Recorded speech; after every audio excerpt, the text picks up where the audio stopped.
Good morning, everybody. Welcome to another edition of Straight Talk with Stevie Mack.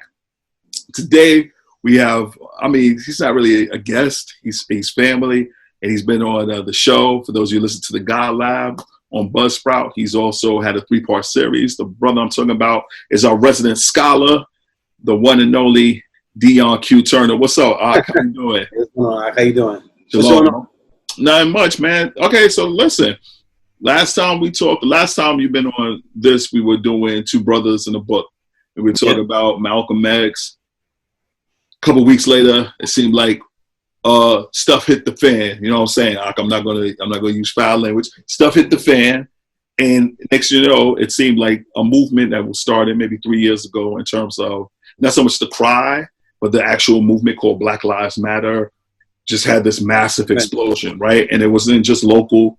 It was something that was global over the death of the brother named George Floyd, right? You and I had met, we didn't get to do our spook, we sat by the door, haven't built with you since then. So I'm curious to know, what are your thoughts about, well, let's start small. What are your thoughts about the Black Lives Matter movement? What's your take on it? What do you think? Well, it's a movement. I'm not particularly one who is in support of it because I've seen it before. Okay. And I've actually, you could also read about these type of movements. What I mean by that is, in the early 1900s, I would say around like 1905, we had a movement called the Niagara Movement, right? That Niagara Movement was started by W.E.B. Du Bois. Correct. And when he started this particular movement, it dealt primarily with Black issues, Right. and social issues dealing with specifically Black America, so-called. Right. We fast forward and we get to around 1909, and it gets somewhat co-opted. And what I mean by that is, we go from the Niagara Movement, then we move into what we now know today as the NAACP. And what the NAACP did was, it took all of the social and political issues of Black America and it put it into this pot where the issues were no longer Black issues, they became color issues. And they became issues for other groups. Women got involved with this, so of course you're going to have the women's suffrage movement come out of this. So it was coalition now. And oftentimes when Blacks coalesce or Blacks get involved with coalitions, we oftentimes lose out. And I was reading in a book, this was Powernomics by Dr. Claude Anderson? Dr. Claude Anderson. Okay. And let me just see if I get the book for you. Yeah.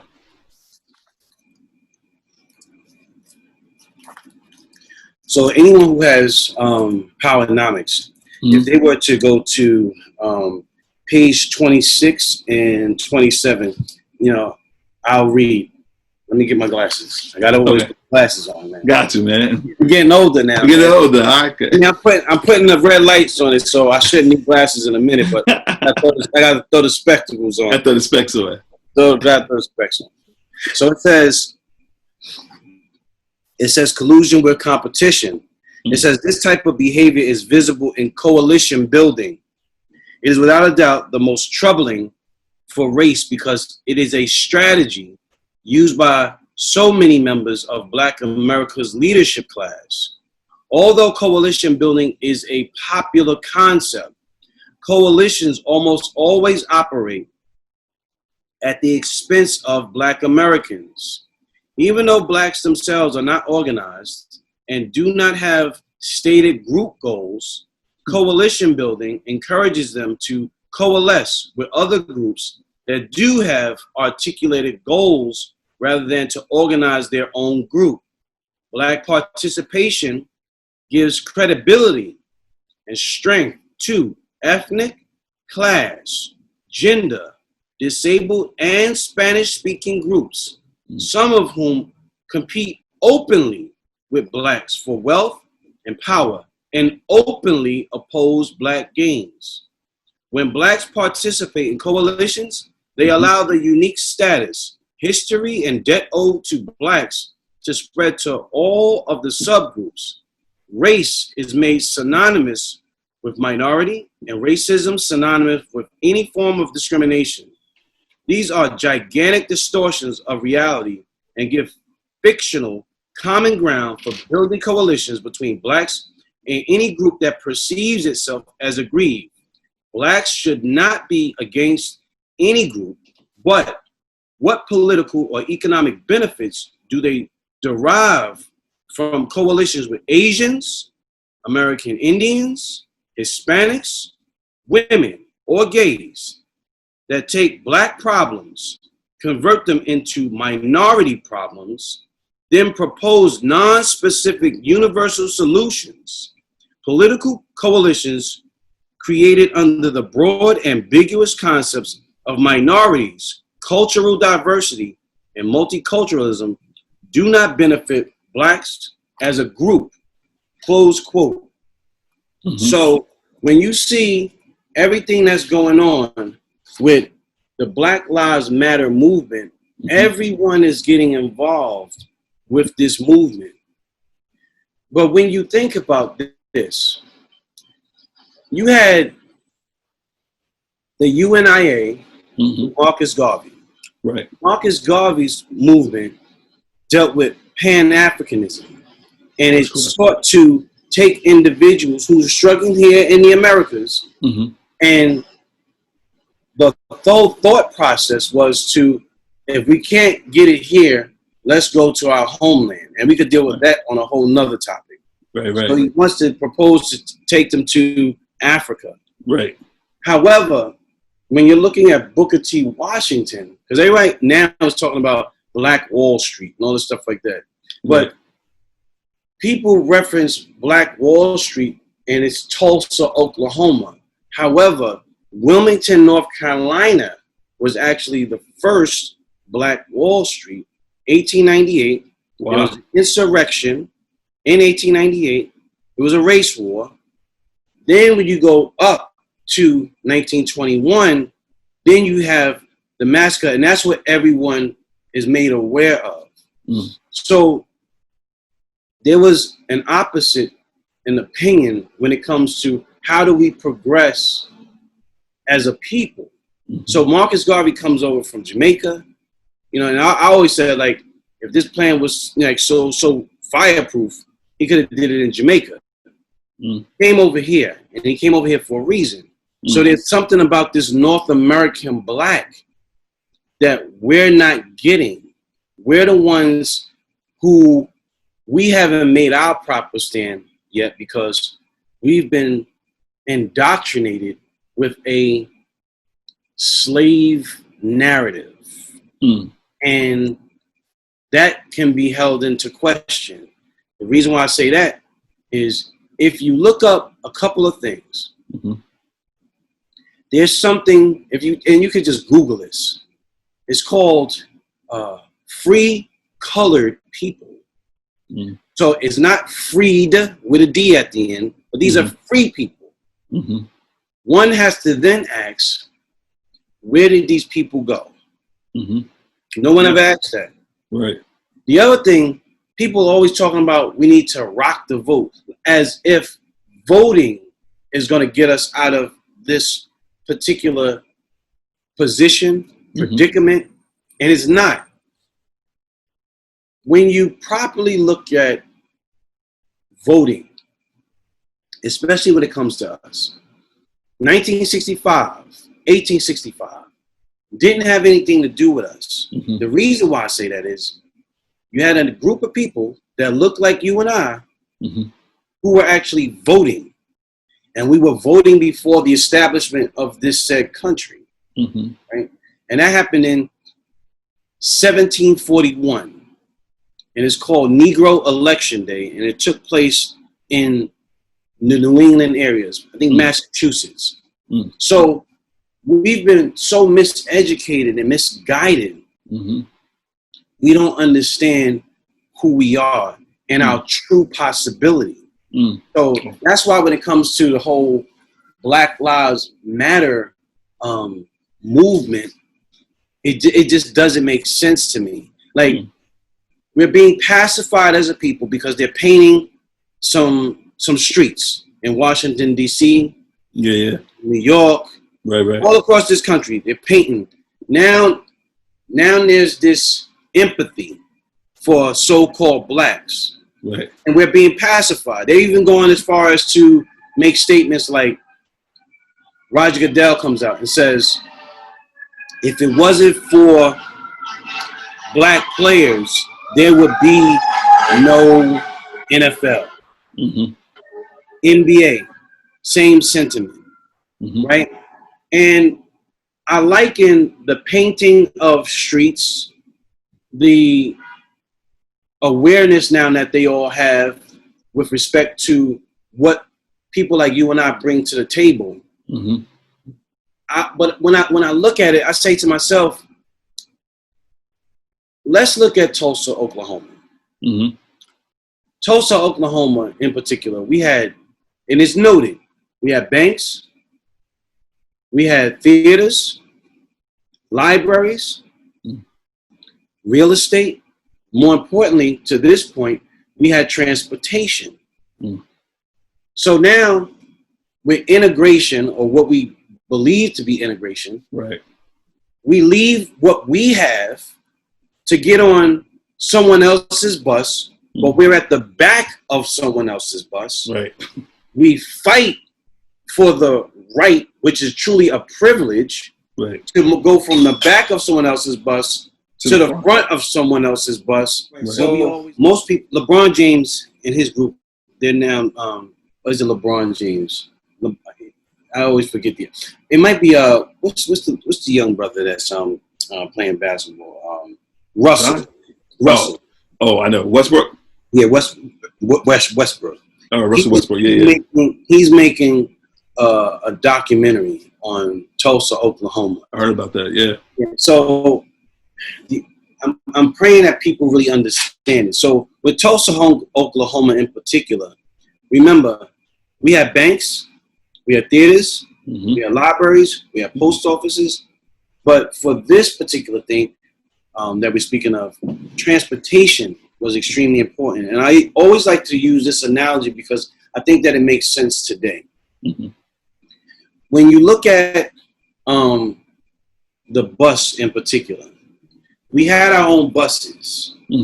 So we move ourselves from our buses to get on the back of someone else's bus. Then what we do is we protest, we deboard, we boycott to move from the back of someone else's bus to the front of someone else's bus.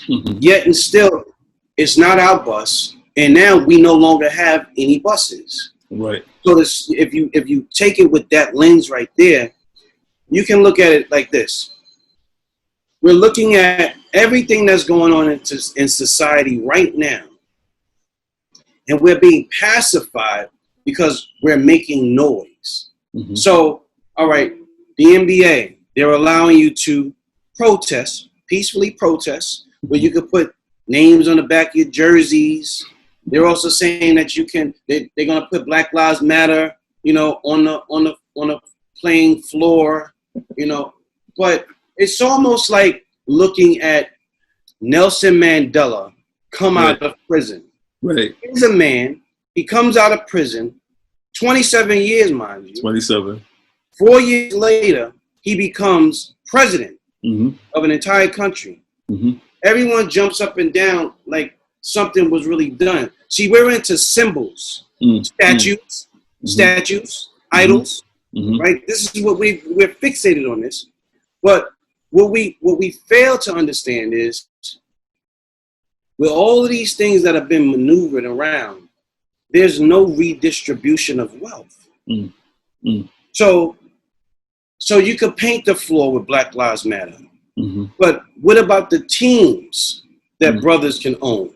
You can tip your hat, when it comes to recognition of the Negro League. But when I say they, the owners of these teams and past owners, what they understood was, yo, these cats want to be down with us so bad, let's pacify them. So if you can't beat them, buy them. Mm-hmm. So essentially what happens is everyone celebrates Jackie Robinson. But why celebrate this man? When all he did was he shift economics. He left the Negro League, which was fully functional, and moved all of that wealth to the so-called white side. So that's not integration whatsoever. That's assimilation. That's cultural assimilation. So this is what we're seeing played out right now. They're pacifying. They're placating all of us. It doesn't, and there's no dissenting voice that says like, "Whoa, wait a minute now." Like, I see what you're doing. Right. Some of us don't go for this BS. Right. So I'm hearing you. I'm receiving. I'm processing everything. So don't think I'm not yay or nay. I'm listening. You're my teacher, right? So to people out there who are listening, they will say, "Oh, this brother sounds very cynical," right? Okay, so you think about Jackie Robinson, right? These are, I guess you're right. They are icons, right? To a degree. You think about Dr. King, and they fought for integration. He's supposed to smash idols, right? Which is true. Which is true for those who subscribe to the belief in the Most High, right? So I don't follow. Look, so real quick, I don't follow the script. I follow the script. I like that. So, but let's talk about it, right? So we're here in America, right? Yeah. Some people go to the wilderness of North America or the hells of North America. The fact of the matter is we're here, right? It was the first man to die, not the first black man, the first man to die for this nation was Crispus Attucks, right? And ever since then, it seems like it's been a fight for respect, a fight for freedom, a fight to be at the table, right? Yeah. My question is more or less, okay, so you said something about assimilation. Well, what is the difference between assimilation and integration, right? Because I know what segregation is. I definitely know what separation is. And it seems like segregation, brothers and sisters weren't going for it. Separation, they wouldn't let us enjoy it because you mentioned Black Wall Street of Tulsa, Oklahoma. We know about Rosewood. I think John Singleton immortalized that in a film, right? So we know at least two places where there was some separation of the quote-unquote races, and still we weren't allowed. I think about the block in Philadelphia, a couple blocks, the MOVE movement, Bond, right? So it seems like, I think about Malachi York, and I'm not going to get into his legal case, but we had his own set of land in Putnam County, Georgia. They tore that down. So it seems like every time blacks do try to segregate, or not even segregate, take that back, separate, they're not allowed to separate. So segregation, we don't want. Separation is not allowed. So what is the difference between integration and assimilation? If you can speak to that. So how integration works is, if I have a business and you have a business, we're integrating these systems, and there's going to be some type of exchange. There is no exchange. It always goes one way. We don't benefit from that. You use some words like allow. Yeah. No one can allow you to do anything. Right. At some point, you have to stand up and say, this is just what I'm doing. So, for instance, everyone right now is talking about reparations, right? Correct. Reparations is never, ever going to happen. Why not? It would never happen. Why do you say that? I'm going to tell you why. Because the narrative that we have is a false narrative. See, we're not having uncomfortable conversations. See, even though we're having these conversations dealing with race, that's not uncomfortable. If you're a man or a woman, I know for me, I'm not going to have a problem with telling someone how you wrong me. I'm not going to, I don't care how you feel, right? Say how I feel, right? But now this becomes a situation. So you and I, we're of the same hue. People like to say melanated. Okay.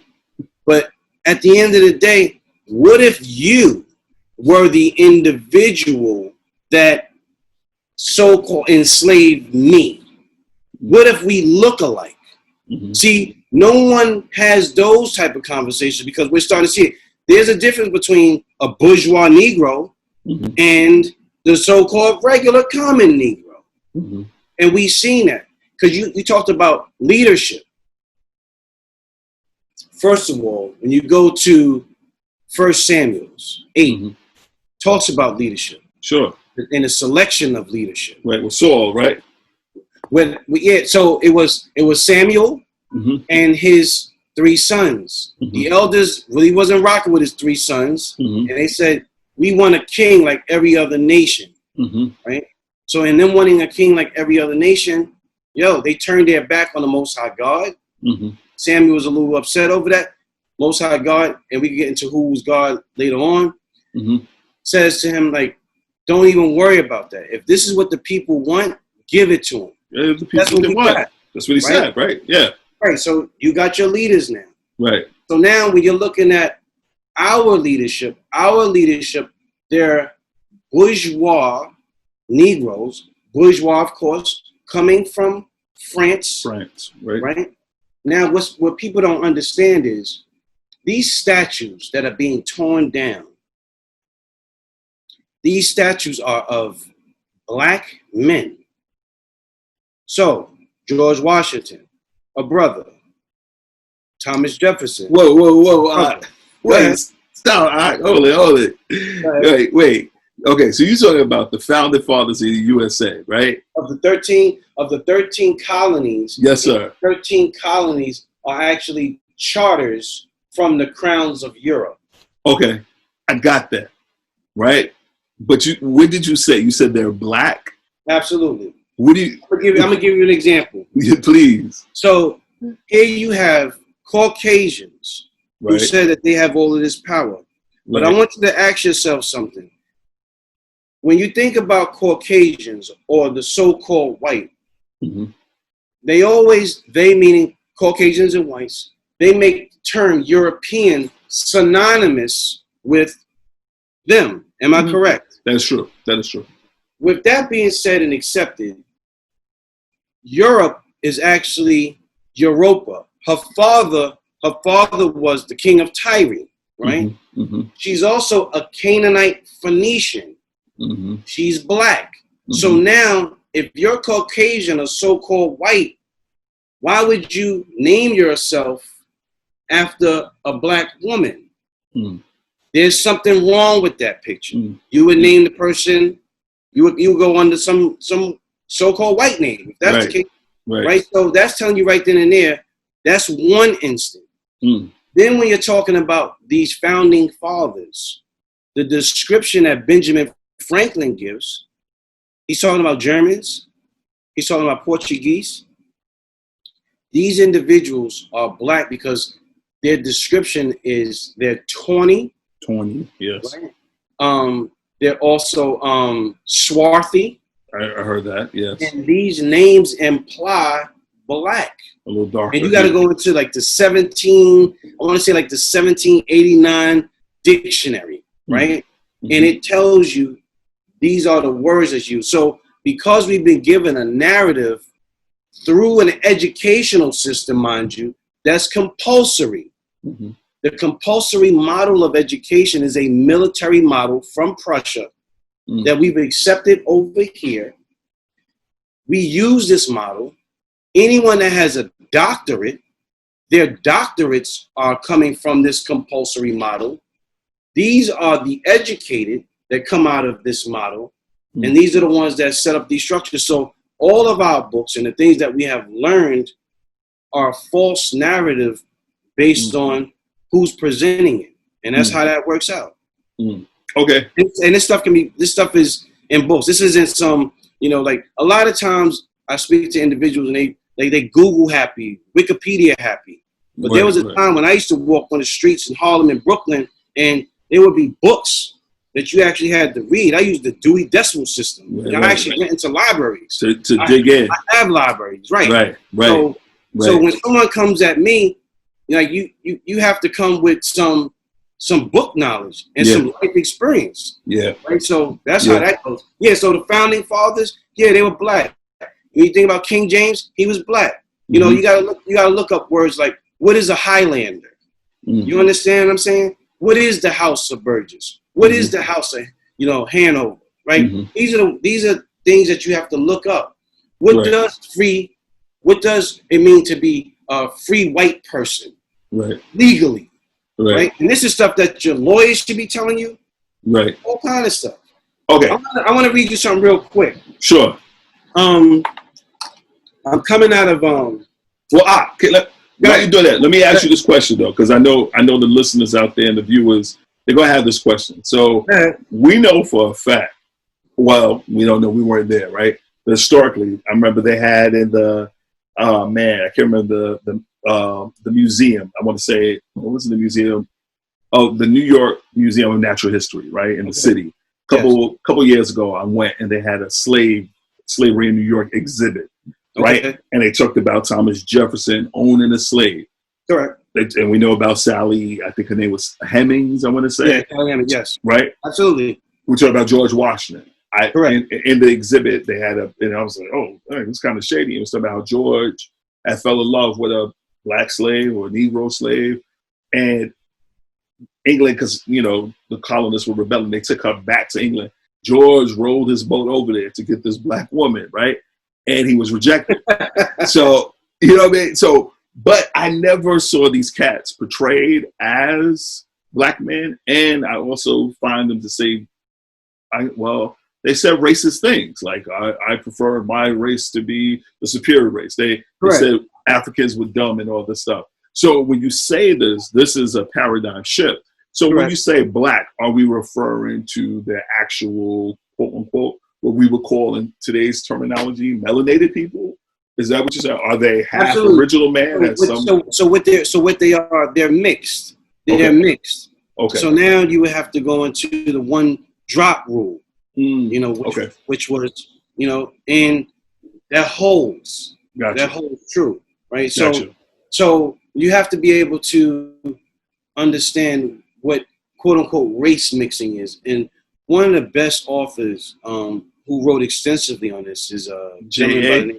Rogers. J.A. Rogers, yes, sir. He has like volume 1, volume 2. Then he has a plethora of other Nature stuff. Knows Color Line. Yeah, absolutely. Superman and man. Right. So I mean, and this isn't like, it's not like he has an audio book, or it's not like it's you could YouTube him. You understand what I'm saying? So unfortunately, you got to read. You got to read. Right. Reading is fundamental. Right. So that's what you're seeing at play. Okay. So that's why I can hold that position, and it's irrefutable. So I'm with that. I have no problem. We know, because I think he even wrote a book about the 5 Negro presidents. I don't know if it was him, but I remember. I know you said, yeah. We've been in the same circles with the books. I remember that. Think about this real quick. Mm-hmm. And I'm not sure if I spoke about it before, but just think about this. All right, you have President Barack Obama. He symbolized him. He's supposed to be the first black president, which is a lot. Correct. It's a lot, right? So now you have Abraham Lincoln, right? Abraham Lincoln, like everybody knows, he was a brother, but he's a mixed dude. He's a mix. Right. So now, when you go into an American, all you gotta do is go into the 1828 definition of an American. You're gonna see that it means copper-colored races. That's the definition. Mm. So now, is it a coincidence that Abraham Lincoln is on a copper penny? You know what I'm saying? I'm just saying, I don't believe in coincidences. I don't believe it either. And let me just to tag into that. It's funny. I remember as a little boy, my father, he pulled out a penny, a nickel, a dime, and a quarter, right? Absolutely. And he lined them up. And he said, what do you see? And I was like, well, he's darker. They're like it's silver. And they said, what else you see? And I noticed they were going one way, and good old Abe was going another way.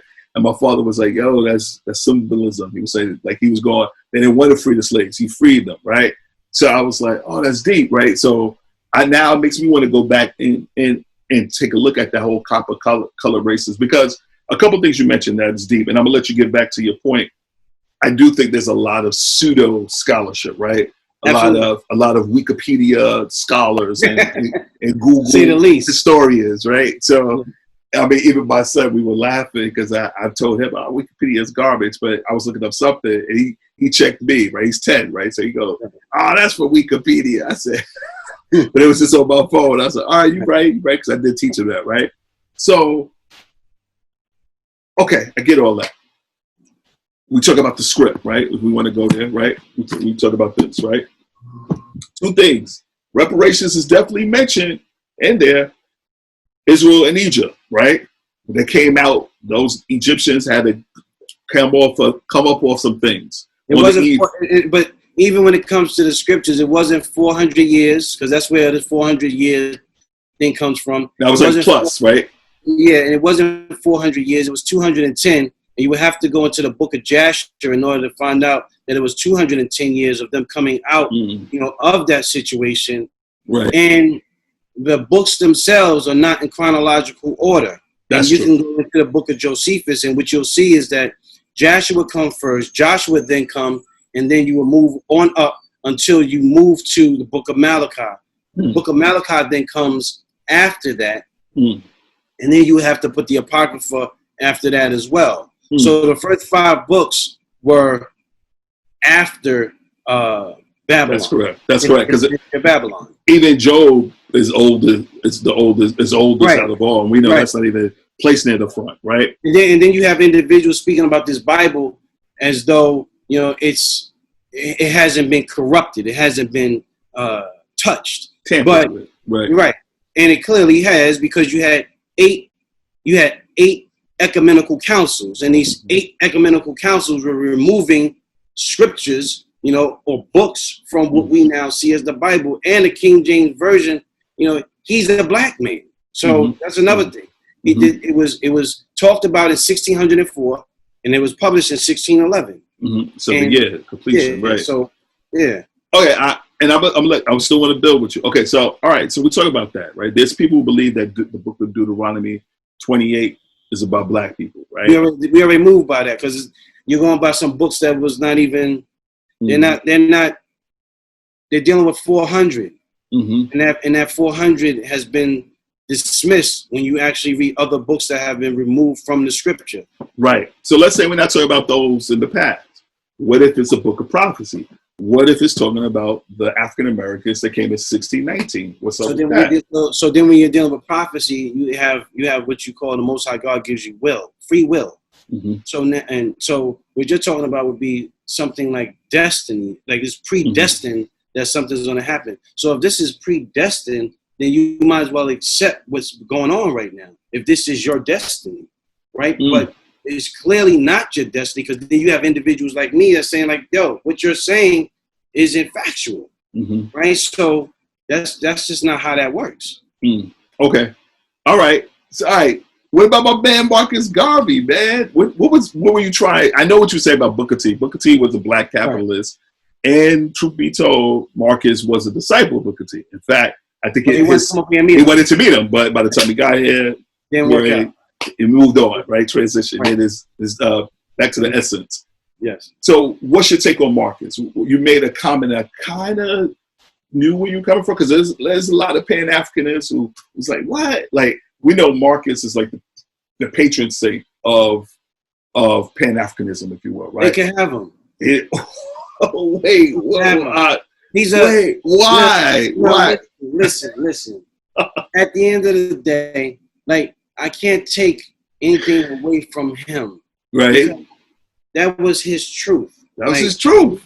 He felt as though individuals had to go back to what they deemed the motherland. Right.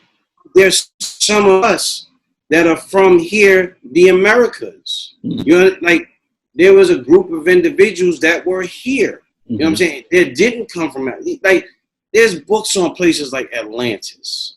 At one point in time, everything was connected. Like, let's think about this for a minute. If the Most High God, we appeared. There's no way in the world that we're all appearing on this continent. They call it Africa. Africa was actually like a country. Yeah. And it was called, like, when you go into Eastern thought, it was the 7 Dwipas. That could be looked up, right? So him wanting to go back to Africa, cool. But I'm telling you right now, Booker T. Washington wasn't trying to go back to Africa. No, he wasn't. He was a black capitalist. He was right here. He said, put your cash in your bucket. Right. Right here. Here. Right. So, right. there's no need to even discuss markets at that point. Like, yo, I'm from here. Right. I gotta go back there. Right. Right. So that's how that play out. Man. All right, man. Listen, I want to hit. Okay, because you know we can't do this all in one session. So Right. you know how we do it. We do. But I want you to give me that scripture, because I want to just end it abruptly, and then I want to honor that we will come back, because I know people are going to be like, what? But I want to give it. I don't want to give people all the knowledge or at least the information, because people. So let me just round it off like this. Tell me. So the question is, like, with Black Lives Matter, I'm not a supporter of Black Lives Matter. Gotcha. Like, because it's co-opted. The whole idea of it. Like, I've seen it before, and we're not really talking about anything. You want to know something? I'm gonna put. I said this before, but I'm on your platform. I'm gonna say this. Tell me. You have a lot of individuals who are talking about reparations. Nix reparations. Let's because I already proved that's going to be hairy, because people like us did that to one another. But let's move forward. We have been systematically, we are being killed here. We can see it. So let's deal with the present. So for all these Caucasian individuals who are feeling some sense of guilt, they call themselves liberal and progressive, and they really want to help this cause. Let's not play the shell game. I could give a damn about some streets being paved, like painted and all that stuff like that. Don't pacify me like that. This is what you can do. You Caucasian people. You could, because you're into petitioning. Right. Petition the government. And what you can do is say, people that look like you and I, there should be a moratorium on taxes. Where we do not have to pay for 12 generations. I like the number 12. Federal, state, or local taxes. Now, what does that do? I know I get paid. I get a tremendous amount of money taken out in taxes because I'm a municipal worker. So I can now take my money. You don't have to give me a damn thing, because you can't. If you're giving me something, that means you can take it away. That's what civil rights is. Human rights is inalienable. Given to me by God. So you can't give me equality, because I'm like, I could breathe, I could walk, just like you. So now let's level this economic playing field. Give me tax-free, 12 generations. I could then take my money and I could invest in my things, because that's how all the other so-called communities are doing it. We don't know who is the leader of so-called Chinatown. We don't know who the damn leader is of Koreatown or Little Italy, right? Well, we do know, based on religion, right? You know what I'm saying? But with us, we get these little, these religious leaders that we have are weak, disturbing, and they're bought off, right? And I'm gonna show this. And this was a conversation I was having in 1958. If people just pick up Black Bourgeoisie, let me give you the page, just so maybe somebody want to read something. Hold on. Yeah, tell me. I'm gonna go to page 60. Right? Look at this. Look how dope this is. First sentence reads this: education of the Black bourgeoisie. It says, from its inception, the education of the Negro was shaped by bourgeois ideals. So now you're gonna get into your W.E.B. Du Bois. Talented 10th. Right. You're going to go into the compulsory education model again. So now you got those of us who have degrees, which some are supposed to feel better than those that do not. That was the whole opposition with Booker T. Washington and W.E.B. Du Bois. Now let's move to page 86 and 87. Look at this. And then I'm going to get into Margaret Singer real quick. Okay. I'm going to show you this. It says, since the Black bourgeoisie is composed chiefly of white-collar workers, and since its small business enterprises are insufficient in the American economy, the black bourgeoisie wields no political power as a class in American society. Nor does the black bourgeoisie exercise any significant power within the Negro community as an employer of labor. Its power within the Negro community stems from the fact that the middle class Negro holds strategic positions in segregated institutions and create and propagate the ideologies current in the Negro community. In the political life of the American society, the Negro political leaders, who have always had a middle class outlook, follow an opportunistic policy. They attempt to accommodate the demands of Negroes for better economic and social conditions to their personal issues, which are tied up with the political machines, which in turn are geared to the interests of white proprietary classes, so white owners. That's what you see today. So our political leaders have now, the civil rights movement, you hear it inside of hip hop culture. You also see it with our new age athletes. These dudes aren't talking about ownership. They're talking about bettering their condition within someone else's situation. No one is trying to step out and own anything. They just want to make life better in the current situation. And young people aren't going for that. And that's why they burning things down and was doing all they're doing, because they know it's not right. But you got these weak, spineless, no backbone politicians, clergy.